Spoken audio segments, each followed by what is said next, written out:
संगम में भी ब्रह्मा के मुख से जो वेदवाणी निकलती है, उस वेदवाणी का मर्म जानने वाला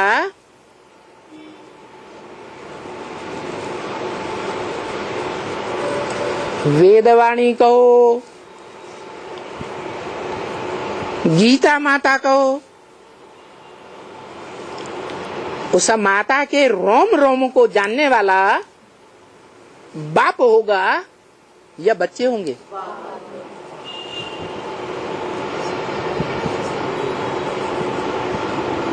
तो गीता ज्ञान जो बाप आकर के देते हैं, आत्माओं का बाप,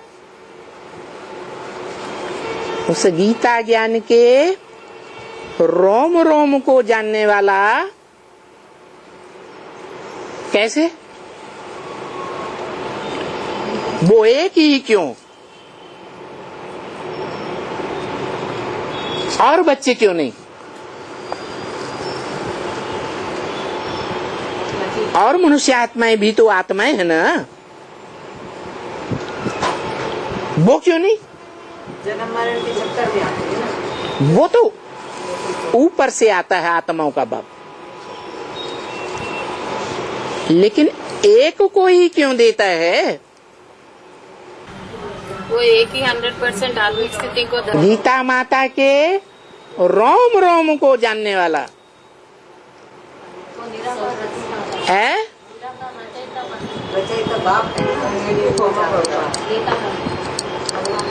गीता का पति है। शिव ज्योति बिंदु आत्माओं का सिर्फ बाप है या पति या ग्रैंडफादर या और संबंधी भी है? तो वो तो गीता माता का पति नहीं कहा जा सकता। फिर पति कौन है? जो मनुष्य सृष्टि का बाप है, वो ही गीता पति भगवान है। किस आधार पर? वो गीता माता के रोम रोम को जानता है, अच्छी तरह गहराइयों को जानता है। आधार क्या स्टेज में रची हुई है? गीता निराकार स्टेज में रची हुई बाप से। वो तो निराकार बाप आकर के ब्रह्मा के द्वारा गीता ज्ञान देता है, वो निराकार है। निराकार से निराकारी वर्षा मिलेगा या साकारी वर्षा मिलेगा?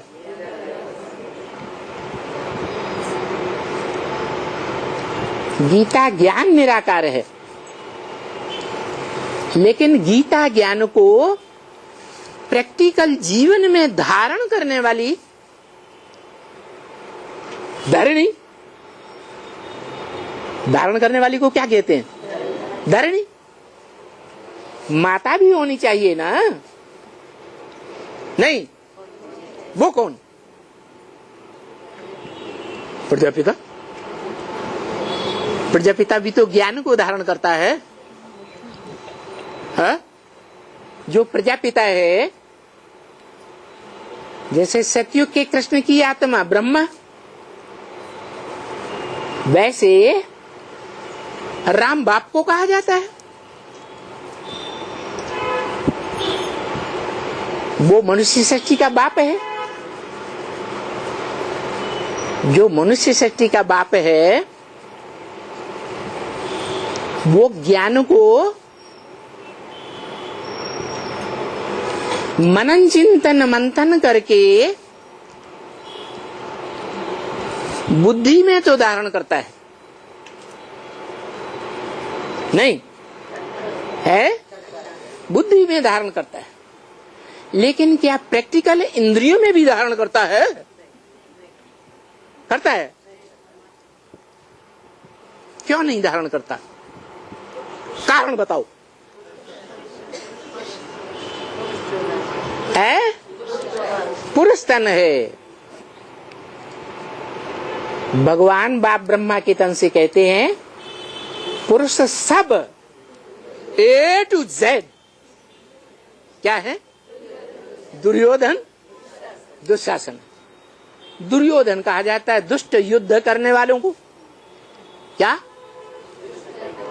दुष्ट युद्ध करने वालों को। और दुशासन कहा जाता है दुष्ट शासन करने वालों। दुष्ट कहा जाता है जो जबरदस्ती करे, प्यार से नहीं, थोड़ा बहुत कर लिया प्यार से, नहीं कंट्रोल में आया तो जबरदस्ती, तो उसको दुर्योधन दुशासन नहीं कहेंगे, है? दुर्योधन दुशासन कहें। तो जो मनुष्य सृष्टि का बाप है वो पुरुष है ना, है? इसलिए प्रैक्टिकल जीवन में प्रैक्टिकल इंद्रियों के द्वारा गीता ज्ञान को धारण नहीं कर सकता।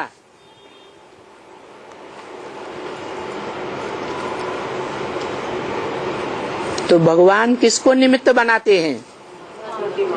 है कन्याओं माताओं। कन्याओं माताओं में भी नंबरवार होंगी ना, है? अव्वल नंबर कौन?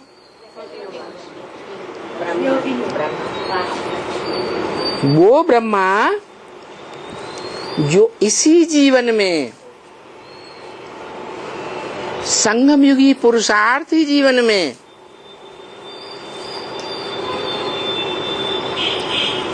सभी इंद्रियों के द्वारा,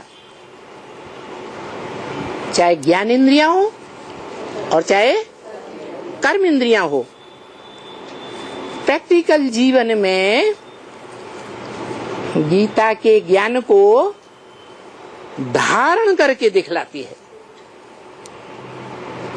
क्या 100% या कम परसेंट? 100% जो धारण करेगी वो 5000 वर्ष में भी 100% धारण करने वाली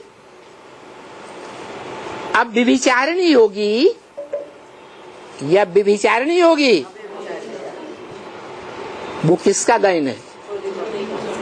शास्त्रों में नाम क्या है? पार्वती। वरों शंभु न तो रहूं कुंवारी, या तो स्वयंभू, स्वयं पुरुषार्थ करके संसार में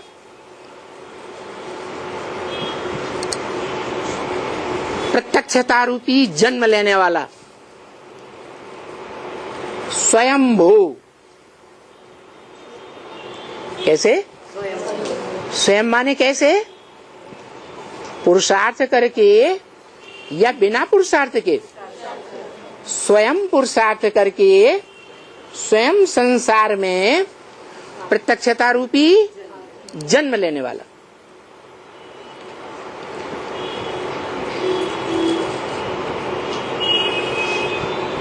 जन्म लेने वाले की जयंती मनाई जाती है? नहीं, जयंती साकार की मनाई जाती है या निराकार की मनाई जाती है? तो शिव के साथ एक ही नाम है,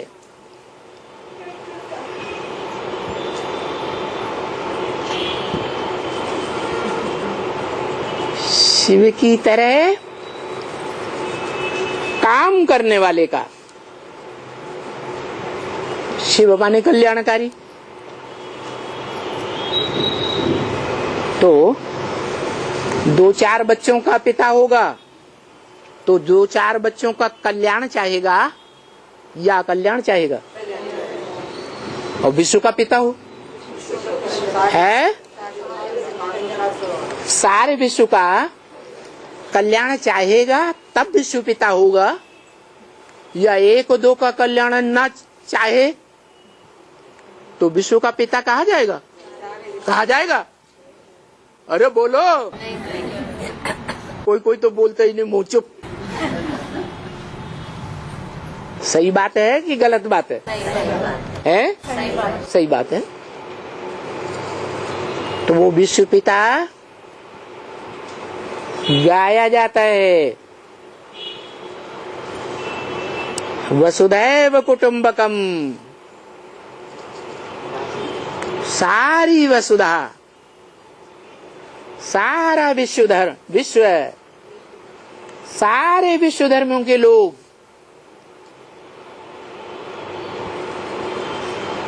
उसे विश्व पिता मानेंगे।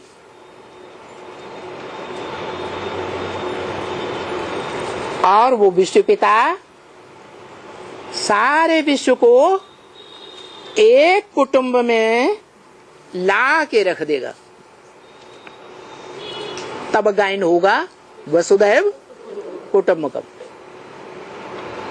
सारी वसुधा ही कुटुंब है, परिवार है। तो बिना मुखिया के परिवार बनेगा, बिना बाप के परिवार बन जाएगा, कुटुंब बन जाएगा या नहीं है? बाप हो, परिवार हो तो कहा जाएगा वसुधैव कुटुंबकम।